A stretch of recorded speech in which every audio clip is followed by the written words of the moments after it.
can you develop what's in you? 3. Your stagecraft should make your fans scream. 4. No message could mean the loss of a war. 5. If you abide, you keep the industry alive. 6. Do a dance track to stay up in the club mix. 7. Up your game a notch to another level. 8. Add your mother tongue to represent where you're from. 9. Let them know that they can't stop your shine. 10. No need for me to start all over again. I'm teaching off experience, you know what I'm saying? That's how it's going for me, though.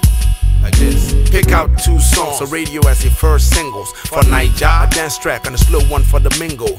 Cut like 200 to 300 copies. If you can design a sleep for it so it won't look sloppy. Drop at least 8 copies in each radio station. Not just in your city, if you can around the nation.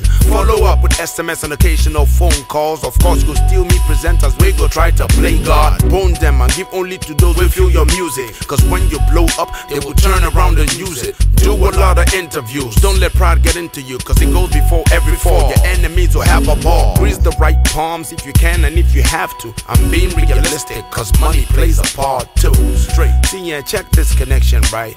I'm talking about dance tracks and people are like, it doesn't make you any less of an artist, you know?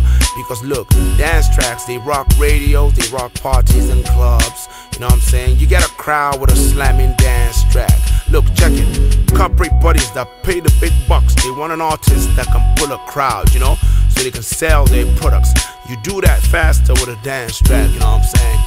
Do your dance track first, you know, let the people feel the music, feel the groove, and then when they buy your album, they go feel your other tracks, you know what I'm saying? That's just how it goes. This not Naija, man. No be Yankee, the mentality.